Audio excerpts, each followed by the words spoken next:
It's the Machine of Nonsense, episode 71, and we're talking Bruce Willis today. We are building a Bruce Willis Hall of Fame.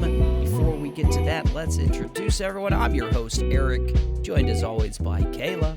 Hey, hey. And we've got fresh from the lands between 113 hours, but tarnished no more, Michael Nelson. I'm free. I am the Elden Lord, and I'm finally free. And fresh from a different type of lands between big old Disney World, how are you, Aaron? Welcome back. Hello. How was the trip, man? It was a lot of fun. I didn't expect to really enjoy it because I hate crowds and other people and rides, but it was a lot of fun. Disney's a really, really cool place, so I really like that. Hell yeah. Universal is a huge letdown, I can tell you that one. Oh, really? Wow. Yeah, it was pretty awful.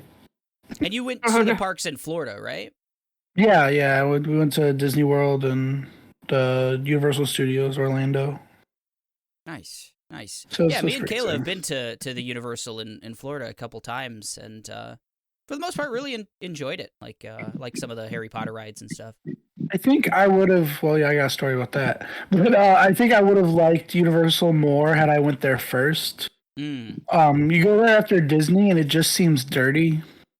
Oh, gotcha. Because in Disney, they've got employees out there sweeping up leaves off the sidewalk. At Universal, there's like milkshakes sitting upside down on the ground. Everything's so expensive. I looked it up, and like out of all like the biggest theme parks in the U.S., Universal has the cheapest tickets, but overall the highest cost to visit. Oh, interesting. So like whereas like Disney, I don't know if you guys saw, like I was posting the food I was eating there. Like plates of food there are all like $6 or $7. Where at Universal I paid $19 for a chicken sandwich that sucked. Gotcha. And that's kind of how all of Universal is. And then that was I was super excited about seeing the Harry Potter stuff. I thought Diagon Alley was a huge letdown. It just seems like a cheap movie set. And then I thought they would be individual shops, but really they're just multiple doors that lead to one hard to navigate store, where everybody's just in your way and the employees are rude. And like that was my whole experience with that. I liked Hogsmeade a lot better. So we bought tickets for 2 days to Universal, and we were like the people we were there with my mother-in-law, my brother-in-law, my sister-in-law, and they wanted to see the rest of the park. So we said, we'll look at the Harry Potter stuff, and then we'll go on the Harry Potter rides the second day. So we spent the whole first day there, and it was okay for the most part. The Simpsons area is really cool. And then it was really, really hot, and it was supposed to thunderstorm all morning the second day. So we're like, we'll just go in the afternoon and get like 4 hours in, just do Harry Potter stuff and leave. So we pay, $30 for parking. And then we go in the park. We're there for 20 minutes. And they shut the whole park down because they had a graduation event that was not posted anywhere or told us about. So we went in there, they let us pay for parking, and then they kicked us out immediately.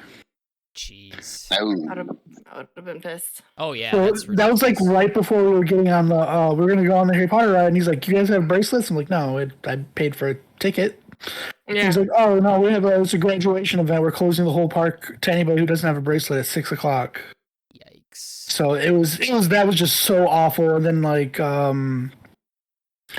Megan was in contact with them to get our money back and stuff, and like that. Well, it was a one-time courtesy. We'll refund your money, but some people like to come to our park an hour before we close. I'm like, right. who does? Nobody does that. It takes longer than an hour to walk where you're going. Like, yeah, but I should also know that ahead of time. Right. Yeah, there was nothing posted. They didn't tell us when we paid for parking. We were there the entire day before. They didn't have anything posted, so it was just. That part of it just kind of ruined Universal for me. Damn. But Disney World's really great. The Ratatouille ride was a lot of fun. I don't normally go on rides, but that one The was fun. Simpsons ride is not fun. I would not recommend that one. Whew. Like we were in the thing that shakes with the screen. Yes, the one with the baby So, powder. Oh. I don't know about baby powder, but I went on the it was one of those 4D or whatever ones, and I went with my brother-in-law, my sister-in-law, and my son Parker, and I just had my eyes closed the entire time. I hated it. It was the worst. I absolutely hate fast rides or things I can't get out of. So it was just the worst. I hated that. We went on a couple years back. We were there, and there's a mummy ride, and I'm like, oh man, cool! It's the mummy, and you go in, and It's like in a pyramid. You can't see it from outside. right. It's so cool, and it's great. You're like in the mummy's pyramid and everything else, and you're just like walking through, and there's just cool shit. It's just like really the production value's real cool, and you kind of get to the end of the line and everything else, and it's just a fucking big ass roller coaster in pitch black. And they do one of those, so I'm also not a big like ride, at least not a roller coaster. Like I like rides for the most part, but like a legit roller coaster, not my cup of tea. So we get on, I've already walked for an hour in line. Yeah, we're gonna ride this ride, So me and Kayla get on and we go through, and they do that asshole thing where they take your picture, while you're at like the final big drop or whatever else. And, somewhere in their database, there's a very unflattering picture of the host of the Machine of Nonsense. So, that's great. He was picture a bald Eric Fisher, just that's balled up there in the corner. Yeah, one of those. So yeah, I went on Splash Mountain, so there's a very terrified picture of me too.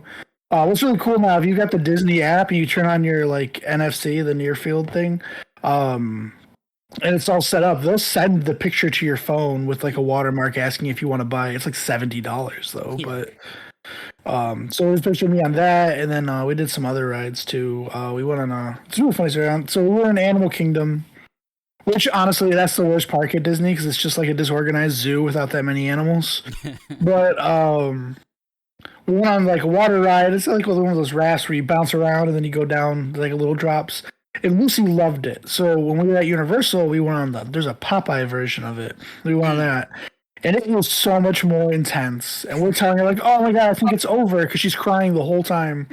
And then we start going, like, up one of those things where it's pulling you up. And she's like, oh, please, no. Oh, no. Oh, no.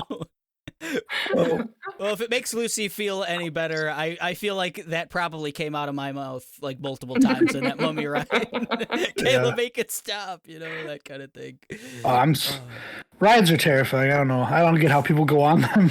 Hey. Parker wanted to go on everything. He tried to convince us to let him go on the I don't know if it was there when you guys are the Velocicoaster, which online says is like the most terrifying roller coaster in the United States, and it's like the fastest one in the United States. And is that like a Jurassic World one? Yeah, I think it was brand new when we had like been there, and I did not go on. I don't think you did either, Kayla. He really wanted to go on it, but he's so like little, and it looks like I don't know. So we're like, no, you can just go on a different one. He went on every other ride, but we wouldn't let him go on that one.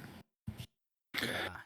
I remember being a kid and we'd go to the parks and stuff for vacations and stuff. And my sister's like 5 years younger than me, this little girl, and she's super brave. She loves all the rides and stuff. And I've always been the same, like, nah, not really my thing, man. Not really. And, and then you got this like 8-year-old girl, just loving every minute of it. And then, Ma's like, fucking, come on, your little sister's like, don't be a fucking wuss. And that was great. That was a great childhood, is what I'm saying. My whole family would all go to Six Flags, and my sisters would go on every ride, and my cousins would, and I'd have to hold everybody's shit while they went on rides. And so they paid for me to go eat a hot dog and just push carts around with people's stuff in it. Like, that's all I did at those places.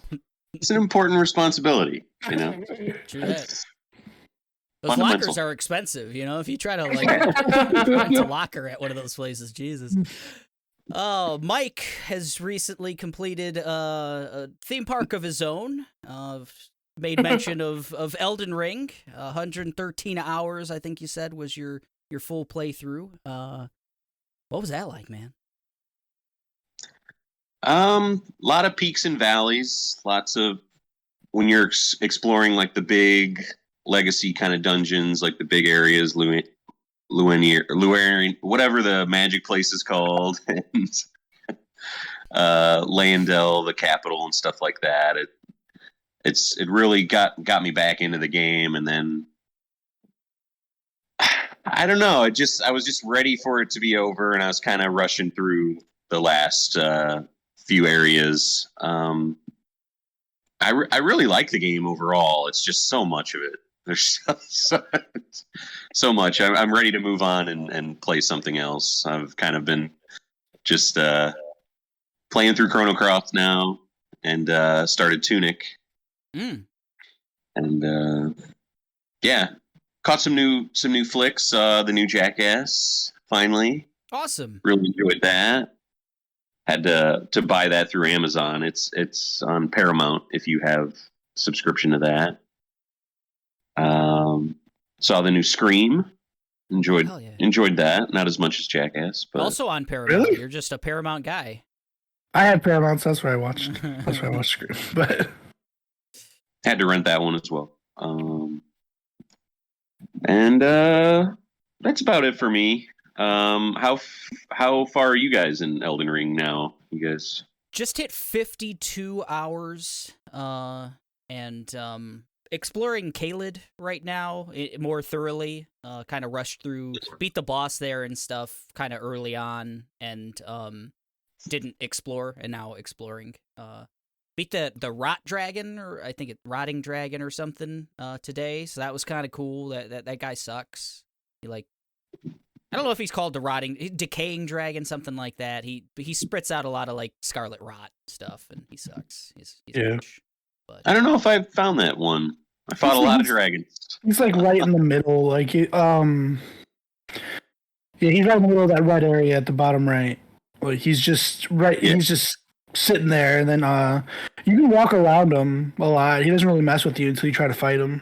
So. Yeah, he's kind of like in a ring of kind of hills, and if you go into the ring, he's ready to fuck, and if you stay out, he's laying down. I fought him when I was like super overpowered. I was like level 100 when I fought him, so he wasn't that bad.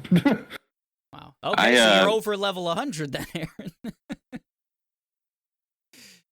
I did Kayla kind of like right after Stormvale, like brute forced my way through it, and I think that kind of not ruined the rest, but like Kayla's supposed to be kind of a late game area that you go to, and everything else was just like a breeze. After that, I wish I could have maybe would have done things in a different order. Maybe it would have been different. But you never know. If the game had any sort of guidance, maybe you would have. Right. How many hours are you into it now, Aaron? It's hard to tell because I have a habit of pausing or going somewhere and then going to sleep. Nice. So it probably says like 200 hours, but it's more realistic, probably about 100. Wow. Nice. And that's just me because I never played one of these games before. I spent so much time just trying to get the hang of it and just like walking around. Like, it looks like there should be something here, and then there's not. So like I spent a lot of time just walking. I hate riding the horse. So everything takes me a lot longer. So. Oh, I love Torrent. It's fighting from the horse is too awkward when you use both melee and magic. Like having to try to keep switching weapons to your dominant hand is pretty annoying. So. Yeah, I've run into that same thing. I don't mind doing melee from the horse, but doing magic from the horse is just bad. Right, especially the bigger spells, because like if you do a lot of the gravity magic, like the when you lift the big 3 rocks and you throw it, oh yeah. Well, if you do it from the ground, it goes really far and it's really targeted. If you do it from the horse, it goes like 20 feet in front of you and falls. So the horse on magic, the only time I ever do that is usually dragons, so I can get away from breath attacks, and that's really about it. It doesn't really come up too much other than that. Yeah. Some of my favorite moments are just like going through like the dilapidated Magic City and just running through on my horse and dodging magic. And I spent the first 10 hours of that game like I gotta get stuff. Just oh yeah. The game was early on was just grab and run, get some cool stuff, get killed by a locust weird thing that shoots webs at you or something. And oh man. Well, speaking if of that dying, game was... No, what go were ahead. you going to say, Mike?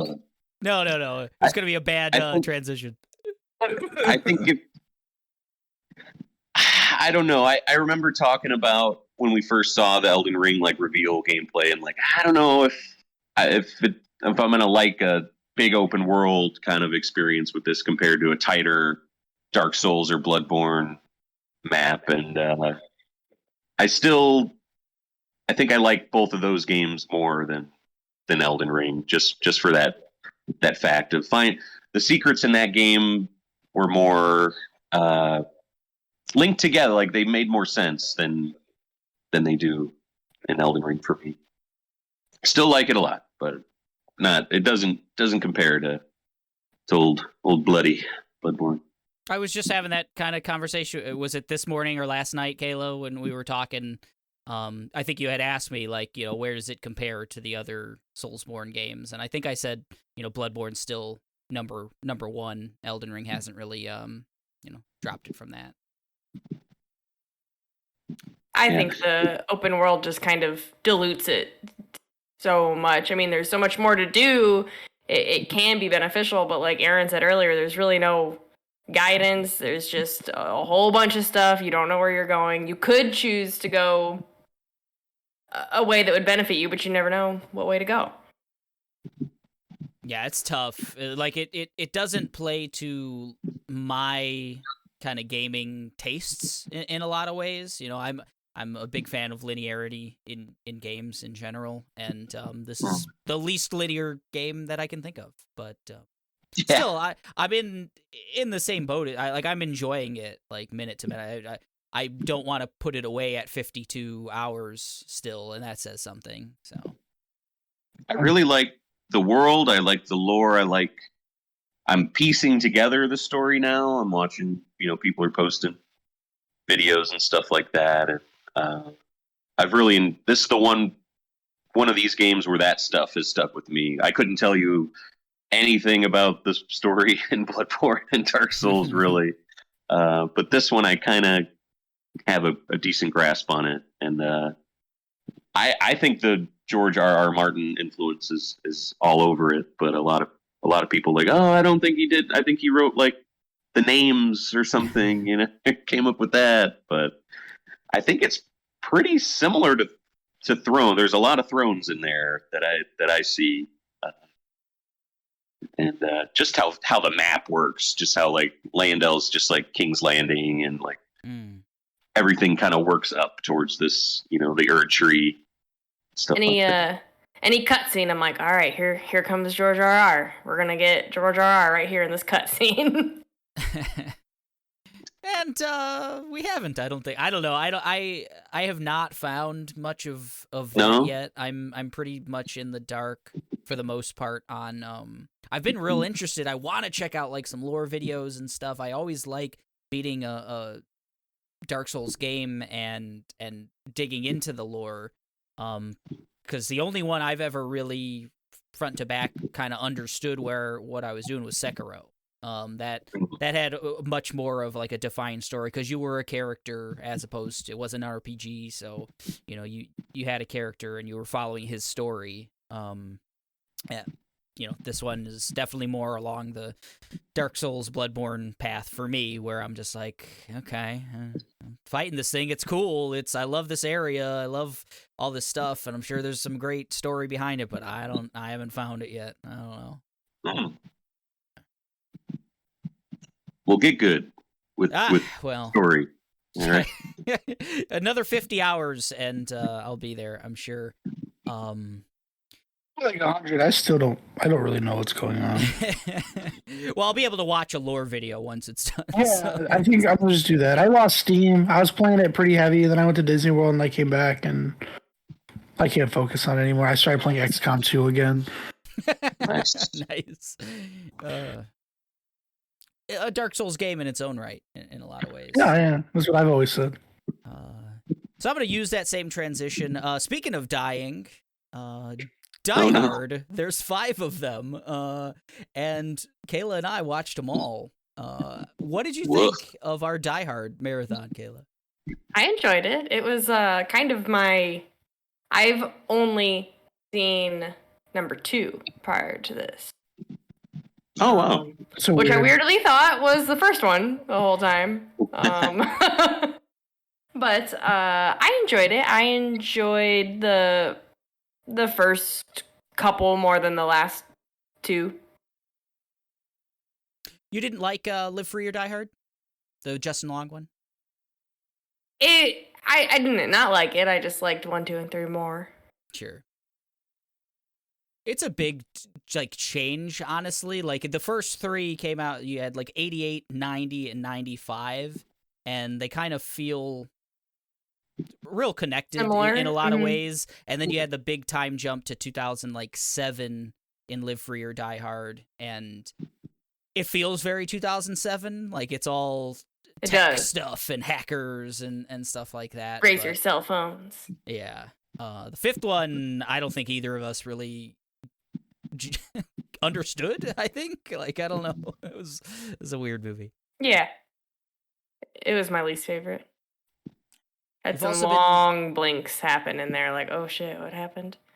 My eyes were closed too long. Honestly, they're too married to like the whole twist of it all. Like I don't know that I noticed it as much because I've seen the first 4 several times before this marathon we did, and I guess I didn't remember. I always remember the twist in the 3rd one, like the double cross and everything, or the switcheroo, whatever you want to call it. And I kind of forgot that in 1 there's a twist, there's a series of events, and then 2 as well, and then they just kept on keeping on with that. In like 5 had some weird double crosses and stuff that just like why is this happening? So it's like they were too married to that concept. Like, oh, if it's a Die Hard movie, there has to be a weird like, oh, you think the bad guy is trying to do this, but they're actually trying to do something else. And in 3, I think it works really well, and in some of the other ones not as much. Like even the first one, they like purposely need the FBI to cut the power, and they just assume that the FBI is going to do that, and that's the only way the whole they can plan rides on it. Exactly. And it's just like, well, they got lucky. Yeah, sure, the FBI did it, but like I don't think they could have just assumed that was going to happen. But kind of weird.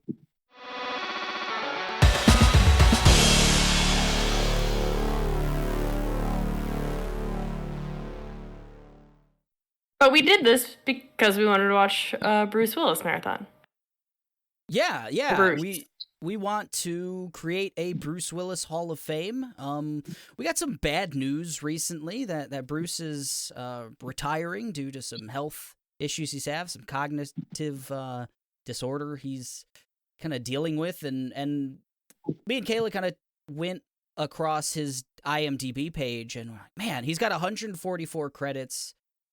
A lot of that in the back end of his career has been kind of like these B movies straight to video and stuff. But like the first 100 or so credits that he has, like he's had a really amazing career. So we thought like, let's talk about Bruce a little bit. Let's create a Hall of Fame, maybe a top 5 or something. And really kind of celebrate what's been a really kind of interesting career. A dude who's more than just like diehard action star guy. So I guess I'll start with you, Aaron, if you want. Like, what do you think of Bruce Willis overall? Like, do you have any like? What's your favorite Bruce Willis flick? The movie that he's in is probably Lucky Number 11, honestly. Which is, a little bit weird since he's got probably 10 lines in that entire movie, but in like 6 of them are in the first 5 minutes. But it's a really good movie, and even him just quietly standing there in some scenes is just so meaningful. I love that movie so much. I don't really like action movies. Like, as much as Die Hard might be a Christmas movie or whatever, it's still. I don't get a rise out of people running around with guns and explosions. I don't think that's fun to watch, really. So like a lot of stuff like that I'm not into, but I like other stuff that he's in. I like when he does funny stuff, like the whole 9 yards was pretty good. I'm a big fan of Over the Hedge, you know. Yeah. Sin City, that was pretty cool when he was in that, but yeah. Yeah, I think Lucky Number 11's a good place to kind of start because he does have these like little bit parts in a lot of stuff. Like he'll just jump in and like chew scenery for one or two scenes, and I kind of like that part of his career, or like that aspect of his career, and that's a good like movie to talk about, as opposed to something where he just like stars in the whole thing. That's pretty cool. He does have such a style to the way he like delivers lines, whether they're serious or like a complete comedic take on something serious. He's just got like a certain finesse about the way he delivers lines. How about you, Mike? What are some of your favorites? Probably the two movies I saw him in first were North and Look Who's Talking, or heard him first in that one. And That could have been him. You don't know if he had turned him into a baby or not. yeah, it was a big transformation for Bruno there, as Mikey in Look Who's Talking. Really, just in both of those movies, you get to see like the more comedic touch, lighter touch that he has that works so well with him. North, he's kind of it's a movie starring Elijah Wood where he like divorces his parents, played by Louis Dreyfus and Jason Alexander from Seinfeld, and he's like a free agent, and he can become like he's looking for new parents, and Bruce is kind of his Jiminy Cricket, his conscience, in that, and he's always popping up at every new location that he's trying out. Not as the same person, he's like a completely different character every time, and he's just giving them little bits of knowledge in that. And Look Who's Talking, of course, he's the voice of a baby in the first two of those. And of course, some ones we've talked before on this pod for a long time, Fifth Element, total classic. Pulp Fiction. Oh yeah. Love Pulp. And I wanted to bring up a non-movie thing that he did, a game that I owned, PS1's Apocalypse. Oh boy. Was a third-person shooter game that he stars in. His likeness is in the game, and was not a great game. Had a lot of fun time putting cheat codes in with that, but probably the first time I ever seen like someone I recognize like in a game, like a full-blown actor. Interesting. Yeah. It was a weird sci-fi game, like someone summoning the four horsemen of the apocalypse, and you're stopping them. That developed by Neversoft. They went on to do Tony Hawk right after that. So that was like the same engine as the Tony Hawk engine and stuff, and it was cool to see. Strong. Yeah, so. Man, I wonder if there's like a 3D model of Bruce somewhere in the back end of like Tony Hawk 2 or something. That would be fun. Like you can skate on Bruce. Yeah. They captured him very well. I remember just like, yeah, that's Bruce Willis. Holy shit! Even on this like old school hardware, like they did a pretty good job. They made 6 pixels look just like him. It's really good. It really shows Bruce's range, when 6 pixels can capture you. They didn't have to really focus on the hair with him, so they were able to really, the hardest part. Really get that face, I love it. Yeah, I like that you've both brought up like some of his comedic roles, and that's the thing. Like he kind of came up as a lot of people think of him now as Bruce Willis, the action star, but like really he got his start, and like his star was kind of built by his comedic roles. And I've heard so much about how he's super improvisational. He just like makes up his own lines and stuff, even in these action movies like Die Hard and stuff like that. But especially when he's doing more comedic roles, and I think that's an underrated aspect of Bruce. Is like, yeah, he's a pretty funny dude. Like, and he's been funny for a long time. In a lot of different things. Did we mention The Fifth Element? I don't know if we spent enough time on that one. Yeah. We mentioned it. I never heard of that one. Yeah, right. I know. I also forgot to say Unbreakable, which definitely. You have Sixth Sense too? Right. Well, even with Unbreakable, like I was saying with Lucky Number 11, so much of that movie is just his presence in the room with his facial expression, and that's like all of Unbreakable is just the energy he's releasing. And then he whispers a line and just kills the scene, so like makes it amazing. So I like that aspect to him a lot. I think it's one of my favorite in Unbreakable. It's just after the beginning, because the beginning starts with like the train crash and everything else, and you're seeing him. He's talking with like a doctor or something, or it might be a police person, because they're at like the hospital and they're kind of interrogating him because he's like the only one who has survived this thing, and they say it's exactly what you were saying, his presence, because he's not really talking, he's not really answering them too much. The doctor, I think it might be a cop or something that's like kind of talking. It's the ER doctor who's violating HIPAA stuff by yelling his stuff out in front of everybody. But yeah, you're probably right. And it kind of pans over, and they say like, after a couple minutes from now, you're going to be the sole survivor of that like train crash, because like the other person is just like mangled. Like you just see like a sheet over them, and the like blood is kind of pooling on the sheet. And it's just like a cool ass scene and it really highlights exactly what you said. Like Bruce is basically not even, like, he's doing it all with his face there and his presence. And it's just one of the coolest like scenes I think I've ever seen in like a horror-esque or adjacent kind of movie. I like his work with Shyamalan in general. Like I think I wasn't spoiled on the like after credits of Split. So I like saw that as it was going on, and I was like, oh shit, okay, that's really cool. And that little like mini universe inside of the M. Night Shyamalan films is a lot of fun. Even though that third one Glass was, not great. Yeah, that was rough, right? Yeah.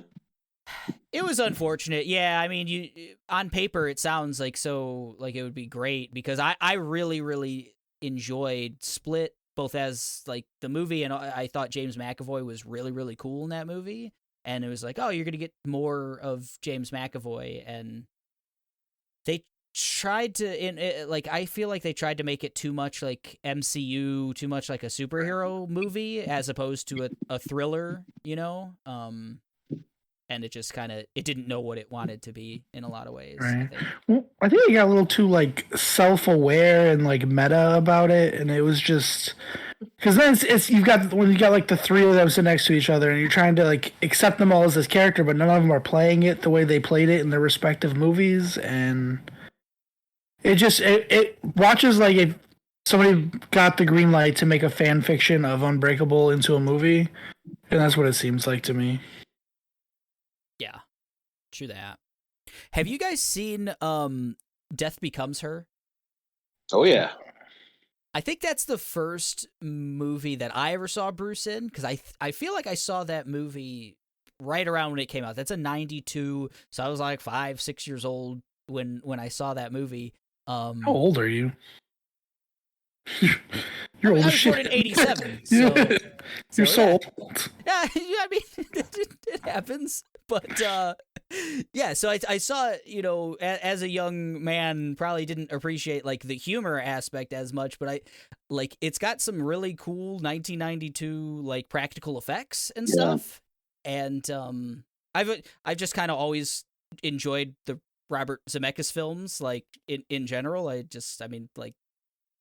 everything he's done, I've kind of dug, and that's just one of them. I think and what a cast, like Goldie Hawn and Bruce and Meryl Streep, and it's just like it's real fun. It's a fun concept too. Like I don't know, do you know that movie at all, Aaron? I never even heard of it. Oh wow! So like Bruce Willis is this doctor, and it kind of invents this serum, this like potion that kind of prevents death. But it doesn't necessarily prevent like bodily damage. So the two female characters, Goldie Hawn and Meryl Streep, have this like long running rivalry with each other. And they both kind of want to kill each other, and they both eventually like take the serum and just do crazy shit to each other, like blowing a hole in one of them with like a shotgun, and it's all played for laughs. It's like, but it's also this like really kind of gory special effects too, like practical effects. It's cool. It's a fun movie. I don't know if it holds up. Like a live action Looney Tunes or something. It is. It's very much like, I forget. I think is it Goldie Hawn who falls down the stairs and is like all backwards? I thought that was Meryl. I thought Goldie got the big hole through her stomach. I think you're right. Got her neck all like twisted around, and she has to twist it back. And as a kid seeing that stuff, it was awesome. It was real cool. Yeah, I want to nominate that one if we end up doing like a top 5 or something. That's just I don't know. That's a cool kind of, I don't know if it's a deep cut, but it's a deep cut for me. It's pretty cool. It's a good one. So speaking of movies where he plays a doctor, when I was about 12 years old, I had those Stars channels that you got for free. And this is, middle of the 90s when erotic thrillers were a thing.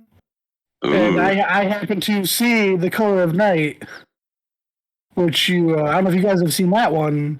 No, I haven't. It is an hour and a half of Bruce Willis just fucking with a really bad story. You see the tip of his penis at one point, and it's floating in the water.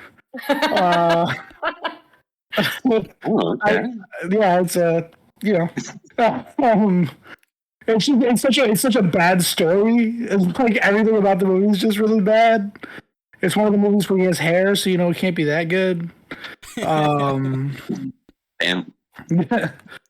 But it's just like a really bad story where like he's a therapist and he's got this patient, and then he's also like, I'm pretty sure that's the one he's sleeping with the whole movie, so obviously he's a terrible doctor too. And then like there's this person killing people, and like, oh my god, big twist, it's the patient wearing a wig. Like it's so like goofy, and it's just an excuse to see him fucking for an hour and a half, and then like they peppered in a little bit of story. It's like Eyes Wide Shut, like. So you're nominating it for that? Yeah, that's the movie I saw. I mean, his penis is in it. I mean, what else am I supposed to say? One of my favorite podcasts is How Did This Get Made? I should probably know the name of the podcast. So it's hosted by Paul Scheer, the actor comedian, and they recently did an episode on The Color of Night. So even if whatever you feel about Paul Scheer, I would suggest checking that out, Aaron, just because it's real good. It's real good. I've checked out every single one of their episodes, so I really dig that. But they just take like B movies or bad movies and just like rip them to shit. And that was recently one that they did. So that was the first time I had ever heard of it until you said like you've seen it. So that's real fun. Yeah, it was the first of a lot of experiences for me. I tell you, when I was, I think it was my first experience with graphic nudity. But the cover for this movie is steamy. Oh yeah, the whole movie's steamy. I'm surprised they didn't have to wipe off the cameras every few minutes. It's I want to say it was originally NC-17, and then like the theatrical cut of it ended up like being R. I think they mentioned that on How Did This Get Made? Yeah, I can definitely see that. It was still a little much for even R. Like it's rough. Gotta weight down that dick. Can't see that. Put some rocks on them. I like how they were cutting out stuff to make it down to R, but they did not cut out Bruce Willis's dick. Hey, good for them. You know? Well, and then there's another scene where they're in a bathtub together, and he's got a toy tank that he's just driving all over her body. Yeah, so that's that movie. Man, Who among us, though? I mean, you know what I'm watching. hasn't. Right.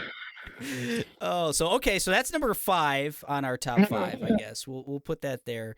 What do you guys think? So, I think it was you, Kayla. You mentioned Pulp Fiction. What do we think of Bruce in Pulp Fiction, though? I'm personally not the biggest fan of in comparison. Like when I think of Pulp Fiction, I think of Samuel Jackson 1, John Travolta 2, and then kind of everyone else. Harvey Keitel, maybe 3. Like, I might think of Bruce first. Oh, see? Butch Maybe is I'm so like fun. a boom, Zed's dead, baby. That's like the first thing that comes to my mind. Hey, maybe I'm wrong. You know.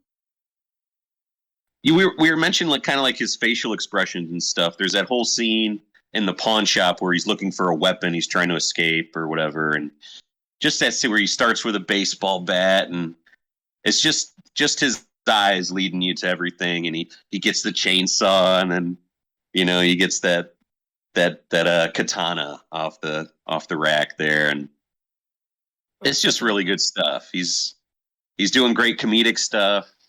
He's doing great action stuff in that too, in that scene, and I think it has to make the list. I would put it over Die Hards and Fifth Elements and all that myself. Well, Die Hard with a Vengeance has to be on this list, right? I mean, come on, that movie's fucking great. It holds up. Yeah, him and Sam together, that's like the buddy cop pairing of all time. For me, I don't know. But I just love a good murder riddle movie too, like where they're just having to solve these puzzles and stuff, and develop this rapport on the fly, and they're just screaming at each other, and like, just getting really frustrated. Like, fuck you, man! I'm trying. So good. I'm fine with both of those being on the list. I dig it. Aaron, I know you said, you're not the biggest just like dumb action movie, but like Die Hard with a Vengeance, or do you like that one at all, or? I saw the first Die Hard when I was a early teenager, and then that's it. I haven't seen any other ones. Oh, okay. I'd Ooh, give with a that one a Vengeance, very shot. fun. Yeah, I'd give that one a shot because I feel like it has a link to the first one, but you don't even need to see the other ones. Honestly, I feel like it does stand alone in a lot of ways. And what is that? Is that number 3 or? Yeah, it's the third That's one. the third one. Yeah, but it just feels like it stands alone. And Mike said it, like it's just a cool buddy cop like thriller in a lot of ways. Like solving riddles in the city of New York. And I would say buddy like cop the movies, twist of it, because there's the Die Hards, like I said, have to have a twist. I think it's the most believable out of anyone. It's kind of convoluted and stuff, but it's like, oh yeah, okay, because there's a criminal mastermind villain played by Jeremy Irons, and he's really good too. If you like Jeremy Irons, he's the bad guy. And his plot, it makes sense in a lot of ways. It's big and kind of like crazy and twisted, but it makes sense to me, at least. Even watching it yesterday, like I was like, oh yeah, this out of any of these plots, I think this one makes the most sense. I watched that movie for 20 years without seeing the first Die Hard, and I was fine not having any connection to John McClane other than the third entry in the series. I think it works really well without having seen any of the other ones. What do you guys think of, Aaron, you brought up Unbreakable, but what about The Sixth Sense? Personally, that might be my favorite Bruce Willis movie. What's the general thought of The Sixth Sense around the team? Aaron, you get started, I guess. Okay. As you know, I love horror movies, and that's probably one of the first ones I really got into. It's so good. Like I never really care about the twist. Like the twist is cool, but like even if he wasn't dead the whole time, the movie would have still been pretty good. So like I liked it a lot either way. And it, like as a kid, like I was always watching movies. I was always a fan of like Leprechaun, Child's Play, Friday the 13th, Hellraiser, stuff like that. But then like that movie, like the scene where he's in the wardrobe at the birthday party, that like legitimately like scared me. Like that scene there, like it gave me nightmares. I had dreams for years of being locked inside of my silverware drawer. Because, I don't know how it fit, but just from that, I think so. Like that movie's done so well, like, and they do it without like a lot of movies now when they want to set a mood. The movie, like I'm talking about, like Pan's Labyrinth, they make it so dark you can't see anything, and then they say they're just setting a mood for it being dark. Whereas this, like, most of the scenes are like bright daylight, but it's still kind of terrifying. So I just love that movie so much. Yeah, as a kid, the rule of thumb is like, oh, it's daytime, nothing scary can happen now during the day, and then that movie just fucks with everything. Because he'll just be talking, and then, oh, okay, that's been a dead person the whole time. Yeah. I think out of all of sad Bruce roles, like Unbreakable, I consider that, and Sixth Sense, and even Sin City, he's just kind of like a defeated old man in that. I would put Sixth Sense ahead of for sure all of these others. Yeah, I love Sixth Sense. And then honestly, it's all just perfect. Like the whole movie just comes together so well. Like the whole Misha Barton, Munchausen thing, and even when he finds out that I think that, like I said, the twist is like a thing, but like the whole ending part where he flashes back, it's all done so well. Like I'm pretty good at guessing what's happening in movies, and that one I really didn't know. So It started it all. I was also like 10 when I saw it, so I gave it to him. But Yeah, same here. Like I saw it in theaters, so I had not been spoiled whatsoever. Didn't really know anything about. It's hard to like think back, but like I think I went into that just like not even knowing it was a horror movie necessarily, and just being like, I remember the kid walking down the hallway. He comes. Oh, do you want to see my dad's gun? And then turns around and the back of his head's like missing, and just being like, oh fuck, oh okay, this is what I'm watching right now. Or like, I love how they do all the scenes in that. Like he's at his school, and like there's people hanging from one of the beams in it because that's where they used to hang people, and then. Another part, like a lady is just being nice and helping him, and then she turns and she's an actress who got burned up in a fire, and that movie's just so good. Yeah, it like from those early moments when you first see like some of the ghosts that he's seeing, I remember just the feeling of like tension the rest of the movie. Just be like, I know, like at any point the next person that this little Haley Joel Osment like talks to may or may not be a ghost and may or may not turn around and like not have part of their body or something. It's just like the rest of the movie I'm just afraid of every character. So good. I'm glad everyone feels the same way. That's another one that makes such good use of his like facial expressions and the way he acts without talking, because all the interaction between him and his wife, you don't know that he's dead. Sorry, spoilers, I know. But, you don't know that he's dead. Like, you think they're actually just having this bad communication. And it seems realistic. But no, like, they're not even talking to each other because he's not there. I think that's really well done. That's 3 on our list? Well, yeah, I guess The Sixth Sense, Pulp Fiction, Die Hard with a Vengeance might be locked. I know you really enjoyed Die Hard 3, right, Kayla? When we watched through our yeah. And so yeah, I think those 3. We maybe have to have the Sin City conversation. Tomas specifically said that was his nomination. He couldn't make the pod, but he said he really enjoyed Bruce in Sin City. I like the movie a lot, but it's such an ensemble. It's such like going in different directions, and you're following like what's the dude from The Wrestler? Mickey Rourke. Mickey Rourke for like long periods of time. You're following him, and I don't know if Bruce gets a lot of screen time, but I don't know if he gets the best screen time in Sin City. I don't He know. doesn't. No. He's just kind of a downer in that movie to me. Like, I don't know. He's just like, oh no, I can't.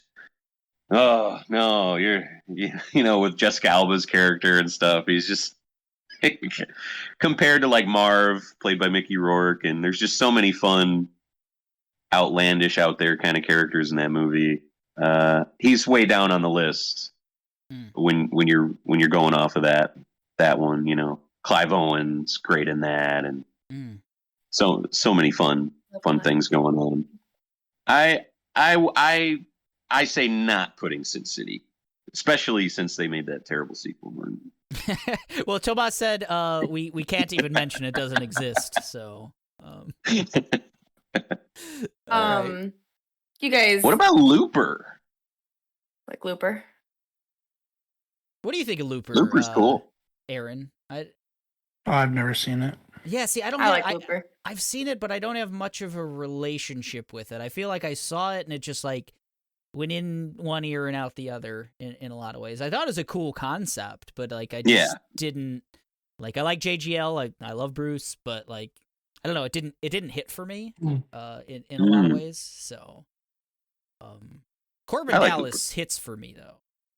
It hits for me in The Fifth Element, but that is another where you could make the argument that like it's such an ensemble and some really awesome, like Gary Oldman and stuff steals a lot of that, and Mila Jovovich and stuff. I wouldn't say it's Bruce's best performance, but he's enjoyable in it. Oh, he's really good. That first like 30 minutes of it is pretty much just Corbin like in his apartment and shit. And it's really good. That hold up where the guy's trying to hold him up at his doorway, and he just flips it on that guy. You're like, yeah, all right, this is sci-fi John McClane. This works pretty well. I like this. So I feel like we could put The Sixth Sense, we could put The Fifth Element, we could put Lucky Number Slevin, and the whole 9 yards, and you just be the numbers list, like. Whole 9 yards is good, man. Jimmy the Tulip. I don't mind that rounding out the 5. Honestly, that was around the time as like analyzed. That was it. That or this was the first one. I always get this those. This was the first one, and then that was the second one. But definitely the same time frame. Yeah. Yeah, those weird anti-Soprano type movies coming out. I preferred Whole 9 Yards compared to Analyze This, and him and People Magazine's Sexiest Man of the Year, Matthew Perry, deep cut. Worked pretty well in that. I agree. Kayla, have you seen the Whole 9 Yards? I have not. Oh, yeah. Oh, it's fun. Maybe that's one that we need to put on our backlog. I like his wife trying to just like Matthew Perry's wife just trying to seduce him to get him to kill her husband, and he's just not that into it, but he'll still just kill him. Like he's just a friendly neighbor, and they're just all terrified of him, and it's just such a good movie. He's really good, and that actually brings me to a point I wanted to make about Die Hard. Is he's got a lot of ladies in Die Hard throwing themselves at him, and he's like the best like married man ever. There are like several scenes where women are like, "Hey man, you want to like hang out later?" And he's like, I'm married, but it's an interesting thing that I picked up on in like those Die Hard, especially like the first 3. There are several scenes where people are like hitting on John McClane. He's like, I think Demi Moore had some some rewrites and scripts, like, hey, let's. It's in his contract. He has to be ultra faithful in all of his movies. Well, it works for me because of all those things. I enjoy the Die Hard movies more than I enjoy like the 007 James Bond movies. Yeah, it's funny. Kayla made that interesting parallel that I've never thought of. I've never really like compared those two franchises in any way. But yeah, you've got James Bond who's just fucking, just all the time and stuff. And then you got John McClane who Could be if he wanted to, but he's like, nah. He's nah, busy man, saving the world. Right, I'm busy. Exactly. Like it's an interesting parallel, but There's always time for fucking. All right. Die Hard's Bruce just made that unrealistic. clear in The Color of Night, okay? He made all the time for fucking. He's saving the day. He's breaking his medical ethics, and he's fucking. He's floating mushroom tips, you know, I don't know. It's water shrooms all over the place, and gosh, well, I've got 5 movies here. How can we leave Color of Night off? This is tough. I don't know. What do we feel about The Sixth Sense, Pulp Fiction, Die Hard with a Vengeance, The Fifth Element, and the whole 9 yards? Bruce Willis Hall of Fame. Are we missing anything? Are we not? Now, I've not seen either of these movies, but I feel like you guys are a big fan of Lucky Number Slevin. Lucky I'm Number a big Slevin. fan, More than and I I like know the whole you're- 9 yards. Have you seen Slevin, Mike? I haven't. Oh, Never saw it. man. Very, very good. Yeah. It's so it's like a noir detective story. The way they talk, like how everything they say sounds super fucking cool. That's the whole movie, and like it's got twists and stuff, but it's all like, oh, like, as you go, it's like, oh, that makes sense. That makes sense. And the way everybody like talks is just really clever, and it's just so good. Like just an example is if like when the 2 of the gangsters who work for the boss come in and they say, you look like the guy who lives here. He's like, well, then you don't know what the guy who lives here looks like. And then like they go back and forth, and when they have nothing else to say, they just punch him in the face and take him. It's just such a good movie. Everything's so clever. It's super clever, and it's a twist movie, and it actually, now thinking about it, it's like, God, is Bruce Willis only in movies with like fucking plot twists? Like, is that he's just like, oh yeah, I'm gonna take it if it's got a fucking plot twist. He's just. I got one. Oh, go ahead, Kayla. Sorry. He just moves through the actions. He's just a man without a plan who does it. I think so. A movie where he does have a plan, and I'm glad I looked at my notes because I kind of like it a lot. Is Bandits. Have you guys ever seen Bandits? Oh No. man, that's with Sigourney Weaver. No, he and Billy Bob Thornton Oh. break out of prison, and they start robbing banks, and they like kidnap. They go to the bank manager's house the night, like on a Sunday or something, and kidnap them, and then they go in when the bank is closed and rob the bank that way. And Kate Blanchett's kind of the lady in that one, and they're both in love with her. And there's a really fun scene where her and Bruce are singing Total Eclipse of the Heart through a wall at each other, and they're like connecting for the first time. And I got a real soft spot for Bandits. I like Bandits a lot. That is a good one. I like Billy Bob in that one a lot. It's coming back to me. I do like Bandits. Yeah, they're both good in that one. Yeah, I think with like Lucky Number Slevin, he's just not in it enough to be like really, in comparison to like the whole 9 Right. yards or something. Where He does like, the opening, and look how you talking about like there's twists and stuff. He's never actually a part of the twists. right. He's in the movie, and he's a big factor in every part of it. But like I said, most of his movie is just him standing there looking dangerous, and then that's like it. His name's like Love Cat, right? Something like that. Good cat. Yeah, Good Cat. Okay, yeah. Good I cat. remember that. Yeah. Good That's cat. like it's really cool. It plays, especially with the Stanley Tucci in it, where he says, "Do you know what Slevin means? Bad dog," and boom, yeah. So Yeah. Slevin Culebra. What a name. yeah, Jewish. He lent his fuck. voice to Beavis and Butthead Do America as well. So I don't want to go without. Done a lot of good Mentioning voice work, that. Bruce. Yeah, I was looking at his voice stuff. Like I already mentioned Over the Hedge. He's RJ in that, which is like the main character, and it's that. My kids were obsessed with that movie when it came out, so I watched it like 3 times a day for 6 or 7 months probably. So it's really good. He's really good in that. So Avril that theater Lavigne's in got it. that at the Kennedy Theater. Oh man, well, Avril Lavigne's in it, so of course I love it.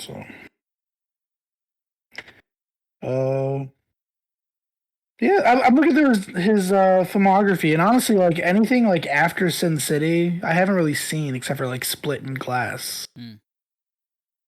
Not a lot of hits after. I mean, like he's had the back nine has been a little rough, you know. There's apparently Spike in Rugrats Go Wild.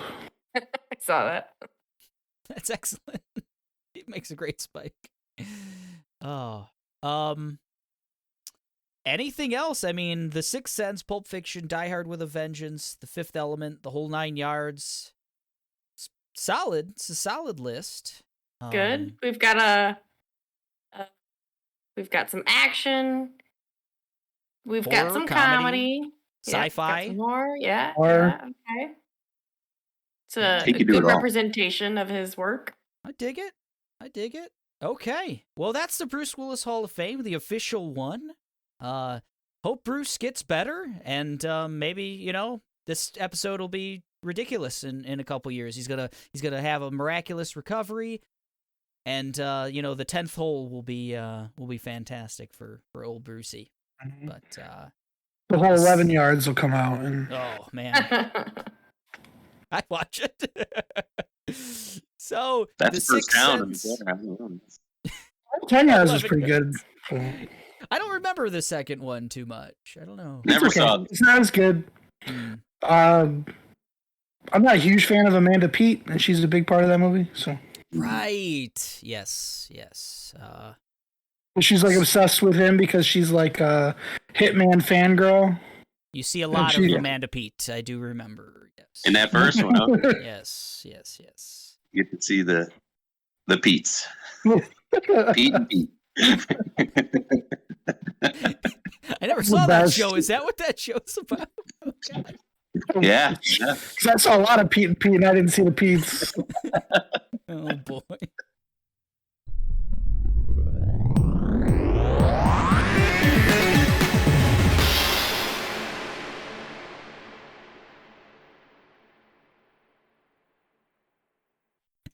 All right. The Sixth Sense, Pulp Fiction, Die Hard with a Vengeance, The Fifth Element, and The Whole 9 Yards. The Bruce Willis Hall of Fame. That concludes episode 71 of the Machina Nonsense. We had a lot of fun breaking down Bruce Willis's awesome career. Get well soon, Bruce. We love ya. Join us on social media. We've got our Facebook fan group, Monstars. We're on Instagram and Twitter as well. Drop us a line. You can leave us a voicemail at anchor.fm/machine of nonsense. Our next episode, episode 72, I haven't told anyone, but it's going to be a very special episode. I've got a fun game we're going to be playing.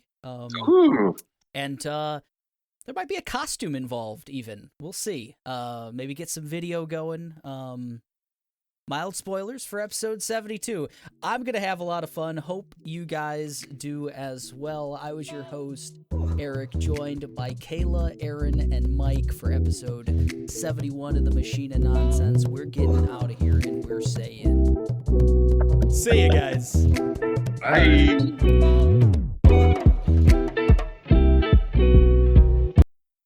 Yippee-ki-yay, motherfucker. Yippee I wish I could remember what he says in the cable versions of that. There's always fun. I just watched. I've been watching the It's Always Sunny podcast, and they were talking about that, and they played it back, and it's like Yippee-ki-yay, Mr. Falcon, and it's like some guy with like a weird accent, and they're just talking about like the sound guy's like, we can't do this. Mr. Falcon just did it over on his own. So good.